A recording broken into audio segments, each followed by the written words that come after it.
nu doar în România. Deci este privilegiul tău ca și român, dacă vrei să încerci această variantă și să ai o casă la nivel de casă pasivă, atunci alegi Polistibric.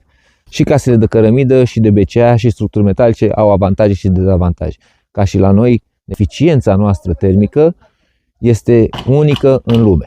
De tine depinde ce vrei să alegi, de tine depinde dacă mergi în viitor sau dacă mergi în continuare pe clasic, însă tot mai are de muncă. Mai are de debitat plasa, de pus glafuri, de făcut toate cele lucruri care la noi se fac, v-am spus, toate într-un pachet complet. Noi nu vrem să atacăm niciun constructor care face pe tradițional. Noi vă spunem doar că eficiența noastră termică, din punct de vedere al izolației, nu avem termen de comparație. Și tot la fel, dacă ultimele zile te-au bulversat din cauza alegerilor, să vezi în momentul în care vei construi o casă.